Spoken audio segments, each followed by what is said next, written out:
सुप्रभात विद्यार्थियों, आप सभी का कक्षा 7 के अंतर्गत हिंदी अध्ययनशाला में स्वागत है।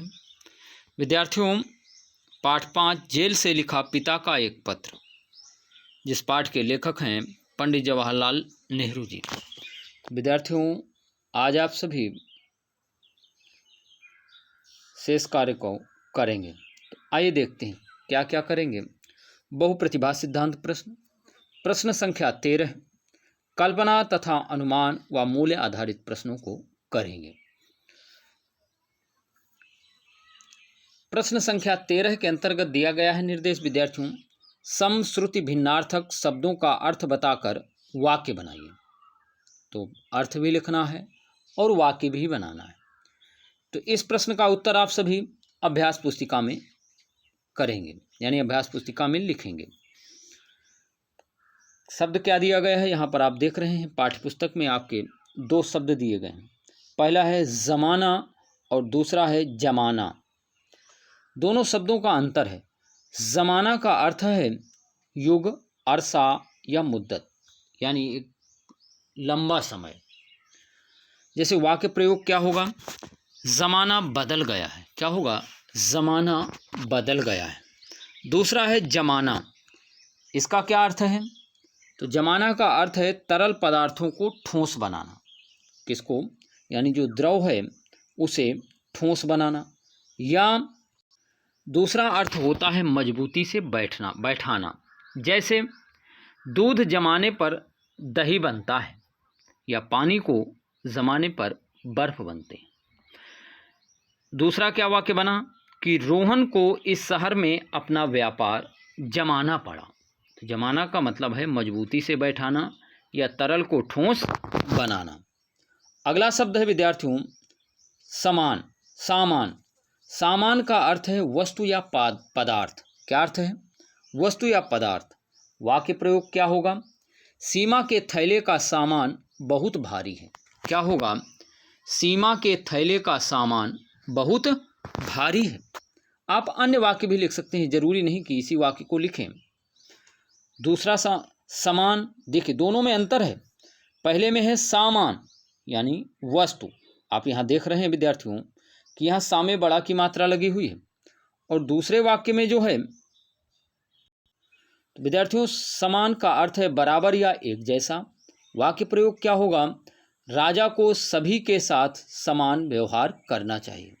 तो यहाँ समान का अर्थ है एक जैसा और सामान का अर्थ है वस्तु। आपने अभी समझा। आइए आगे बढ़ते हैं। सजा का अर्थ। सजा का अर्थ है विद्यार्थियों सुशोभित करना या सजाना। वाक्य प्रयोग क्या होगा? त्योहारों में सभी अपने घरों को खूब सजा देते हैं। सजा देते हैं यानी सजावट करते हैं। दूसरा शब्द है सजा। आप देख रहे हैं यहाँ पर विद्यार्थियों कि दोनों शब्दों में नुक्ता लगे हुए हैं। क्या लगा हुआ है? एक में यहाँ पर नुक्ता लगा हुआ है इस शब्द में, और यहाँ पर नहीं लगा हुआ है। जहाँ पर इस तरह नुक्ता लगा देते हैं तो उसका क्या अर्थ हो जाएगा? सजा। और सजा का अर्थ है दंड, और दंड कम मिलता है अपराध करने पर। तो इसका वाक्य प्रयोग क्या बनेगा कि दोषी को सजा मिलनी ही चाहिए, या दोषी को, अपराधी को सजा मिलनी ही चाहिए। अगला है विद्यार्थियों शब्द ममी। ममी का अर्थ होता है परिरक्षित शव, यानी शव को सुरक्षित रखा जाए। वाक्य प्रयोग क्या होगा? मिस्र में आदमी और जानवर की लाश को ममी कहते हैं। मिस्र में आदमी या जानवर की लाश को क्या कहते हैं? ममी कहते हैं। अच्छा, मिस्र की राजधानी क्या है? तो विद्यार्थियों मिस्र की राजधानी है कायरो। क्या है? कायरो या। आइए आगे देखते हैं। अगला है विद्यार्थियों मम्मी। मम्मी माता को कहते हैं, यह अंग्रेजी का शब्द है। वाक्य प्रयोग जैसे अनुजा अपनी मम्मी की हर बात सुनती है। क्या है? वाक्य प्रयोग की अनुजा अपनी मम्मी की हर बात सुनती है। तो इस तरह से वाक्य बना सकते हैं। आइए आगे देखते हैं। अब विद्यार्थियों यहाँ पर अंगा नंबर शब्द है, और अंगा नंबर में और शब्द लिखा गया है। और शब्द का अर्थ है दूसरा। क्या अर्थ है? दूसरा, और इसका जब वाक्य प्रयोग करेंगे, जैसे राम और राकेश भाई भाई की तरह रहते हैं। क्या वाक्य होगा कि राम और राकेश भाई भाई की तरह रहते हैं।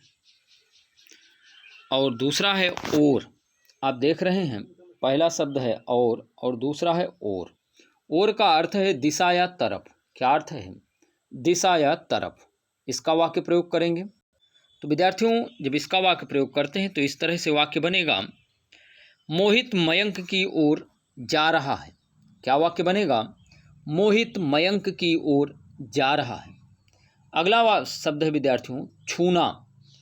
छूना शब्द का अर्थ है स्पर्श या हाथ लगाना। स्पर्श करना या हाथ लगाना। वाक्य प्रयोग क्या होगा? कुछ रोग छूने से फैलते हैं। कुछ रोग छूने से फैलते हैं। अगला शब्द था विद्यार्थियों चूना। चूना का क्या अर्थ है कि चूना का प्रयोग पान या तंबाकू खाने के साथ खाने में किया जाता है। चूना का प्रयोग पान या तंबाकू के साथ खाने में किया जाता है। विद्यार्थियों, यह शब्द इसी के आगे होना चाहिए, तो आप इसी के आगे ही लिखेंगे कि चूना का प्रयोग पान या तंबाकू के साथ खाने में किया जाता है। अब बात को समझ गए होंगे।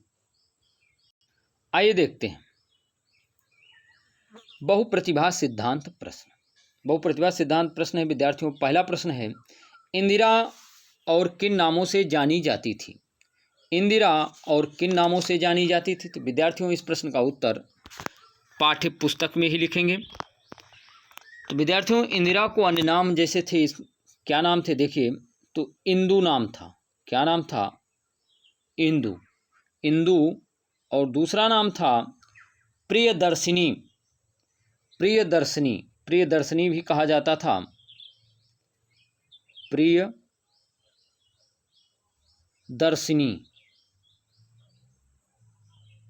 इस तरह से आप लिख सकते हैं, प्रियदर्शिनी। अन्य क्या नाम था विद्यार्थियों? आर्यन लेडी। तो इंदु, प्रियदर्शिनी, आर्यन लेडी। आर्यन लेडी भी लिख देंगे। तो इस प्रश्न का उत्तर आप किस में लिखेंगे? पाठ्य पुस्तक में लिखेंगे। इंदिरा को अन्य किन नामों से जाना जाता था? तो इंदु, प्रियदर्शिनी, आर्यन लेडी। आइए आगे बढ़ते हैं। अगला प्रश्न है विद्यार्थियों, नहर और नदी में क्या अंतर होता है? नहर और नदी में क्या अंतर होता है? विद्यार्थियों, आप सभी को मालूम होगा। इस प्रश्न का उत्तर मौखिक ही समझेंगे, पाठ्यपुस्तक में नहीं लिखना, केवल प्रश्न के नीचे मौखिक लिखेंगे। आइए समझते हैं उत्तर को। विद्यार्थियों, नहर और नदी में यह अंतर है कि नहर का मतलब होता है कि मानव द्वारा बनाया गया कृत्रिम जलमार्ग, जिसे मनुष्य बनाते हैं, जलमार्ग को उसे नहर कहते हैं, और जिसमें पानी छोड़ा जाता है। और वह पानी कहाँ से आता है? नदियों से भी हो सकता है, या अन्य किसी जगह से, झरनों से लगाया जाता है। तो नहर क्या है? एक कृत्रिम जलमार्ग जिसे मनुष्य ने बनाया है, जबकि नदी जो है प्राकृतिक जलमार्ग है विद्यार्थियों, जिसे प्रकृति द्वारा निर्मित है, और जिसमें पानी विद्यार्थियों कहाँ से आता है? तो बर्फ़ पिघल कर आता है, जिसमें वर्षा का पानी हो सकता है या बर्फ़ पिघल कर आने वाला पानी होता है, और जो अपने प्राकृतिक रूप में बहता हुआ आगे बढ़ता चला जाता है। और ये नदी कहाँ जा कर के मिलती है? समुद्र या सागर में। तो आप समझ गए होंगे कि कृत्रिम जलमार्ग को नहर कहते हैं और प्राकृतिक जलमार्ग को नदी कहते हैं। कृत्रिम जलमार्ग यानी इसमें पानी कहाँ से आता है? तो इसमें नदियों से पानी आता है, झीलों से भी पानी आता होगा, लेकिन नदी में पानी बारिश से आता है, बर्फ़ के पिघलने से आता है, आदि तरीके से आता है। तो आप समझ गए होंगे। तीसरा है, विश्व के मानचित्र में मिस्र को दर्शाइए।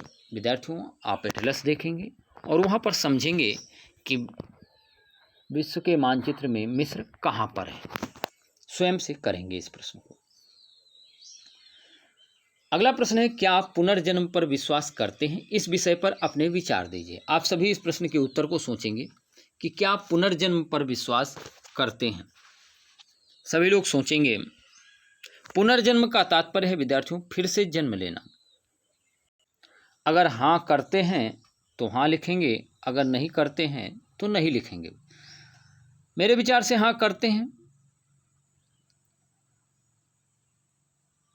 पुनर्जन्म में विश्वास करते हैं क्योंकि हमारे अध्यात्म और संस्कृत के शास्त्रों में ऐसा बताया गया है कि मृत्यु के बाद, मनुष्य की मृत्यु के बाद मनुष्य का शरीर, यह जो जीवात्मा है वह एक नया शरीर धारण करती है। और नया शरीर कैसे मिलता है? मनुष्य को उसके कर्म के अनुसार नया शरीर मिलता है। अगर अच्छे कर्म हैं तो पुनः इंसान बनेगा, अगर अच्छे कर्म नहीं है तो जानवर है, चिड़िया है, कुत्ता है, बिल्ली है, गधा है, आदि तरह तरह के जानवर में मनुष्य को उसके कर्मों के अनुसार भेजा जाता है। तो अगर आप करते हैं तो हाँ लिखेंगे, नहीं करते हैं तो नहीं लिखेंगे, आदि आपका विचार हो सकता है। तो इस प्रश्न का उत्तर भी मौखिक होगा। अगला है विद्यार्थियों, मीनारें, झीलें, नहरें आदि बनाने वाले इंजीनियर मशीन बनाने वाले इंजीनियर से किस प्रकार भिन्न होते हैं? शाखाओं यानी भिन्न प्रकारों के नाम बताइए। तो विद्यार्थियों आपको मालूम होगा कि मीनारें, झीलें, नहरें आदि बनाने वाले इंजीनियर धरती, मिट्टी, नाले, पानी, इनकी गहराई का अभ्यास करते हैं। बड़ी बड़ी मीनारें तैयार करने वाले इंजीनियर जो होते हैं वो मिट्टी की परत का, उसका दर्जा यानी किस तरह की मिट्टी है, पत्थरों का प्रकार, उस पर किस प्रकार के साधनों, पत्थरों या सीमेंट का इस्तेमाल किया जा सकता है, इससे संबंधित छोटी बड़ी सभी बातों का ज्ञान प्राप्त करते हैं और विद्यार्थियों उसके आधार पर अपना कार्य करते हैं। इसके विपरीत मशीन बनाने वाले जो इंजीनियर होते हैं प्रत्येक मशीन के छोटे बड़े बाहरी भीतरी कलपुर्जों की जानकारी प्राप्त करते हैं और उस पर ही आधारित अभ्यास कर अपना कार्य शुरू करते हैं। तो आप समझ गए होंगे कि मशीन बनाने वाले इंजीनियर जो होते हैं कलपुर्जों की जानकारी, जो छोटी बड़ी मशीनें होती हैं उनके बारे में जानकारी प्राप्त करते हैं। तो इसके पश्चात विद्यार्थियों अगला प्रश्न है, विश्व के नक्शे में भारत के आसपास स्थित टापुओं में रंग भरकर नाम लिखें। तो आपको मालूम होगा कि तो इसे मानचित्र से देखेंगे, लेकिन टापू कौन कौन से हैं? जैसे श्रीलंका हो गया, लक्षद्वीप हो गया, मालदीव हो गया और अंडमान निकोबार द्वीप समूह। कौन कौन से हैं? तो श्रीलंका, लक्षद्वीप, मालदीव, अंडमान निकोबार द्वीप समूह। तो विद्यार्थियों इसमें मानचित्र में नहीं करना, केवल यहाँ पर आपको इन द्वीपों के नाम लिख देने। तो आप समझ गए होंगे। इसके पश्चात विद्यार्थियों bonus question of the day है जिसे ऑनलाइन एग्जाम के द्वारा आप करेंगे। क्रीट के सभी राजा क्या कहलाते थे? इस प्रश्न का उत्तर एक शब्द में होगा, आप ऑनलाइन एग्जाम के द्वारा देंगे। अगला है विद्यार्थियों कल्पना तथा अनुमान का नंबर है, आपके अनुमान से इजिप्ट के पिरामिड किस तरह से बनाए गए होंगे? आप अपने विचार स्वयं से लिखेंगे। इसके पश्चात खा नंबर प्रश्न है, क्या मृत्यु के बाद की मम्मी को खाने पीने आदि वस्तुओं की आवश्यकता होती है? अपने विचार स्वयं से लिखेंगे और इस प्रश्न का उत्तर अभ्यास पुस्तिका में करेंगे। मूल्य आधारित प्रश्न है विद्यार्थियों, ज्ञान वृद्धि के लिए अभ्यास नितांत आवश्यक क्यों है? आपको इस प्रश्न का भी उत्तर स्पष्ट करना है कि अगर हम कुछ सीखना चाहते हैं या ज्ञान बढ़ाना चाहते हैं तो अभ्यास क्यों जरूरी है, अगर अभ्यास नहीं करेंगे तो क्या परिणाम होंगे, इन सारी बातों को जब ध्यान देंगे तो जरूर मिल जाएगा उत्तर। सभ्यता और संस्कृति से आप क्या समझते हैं? इस प्रश्न का उत्तर भी आप सभी अभ्यास पुस्तिका में लिखेंगे। तो आज का लेखन कार्य है पाठ 5, पढ़ें व समझें। बहुप्रतिभा सिद्धांत प्रश्नों को बताए गए निर्देशानुसार करेंगे। प्रश्न संख्या 13 अभ्यास पुस्तिका में करेंगे और विद्यार्थियों कल्पना तथा अनुमान व मूल्य आधारित प्रश्नों को भी अभ्यास पुस्तिका में करेंगे। तो आज का कार्य केवल इतना ही है। धन्यवाद, बाय, फिर मिलेंगे।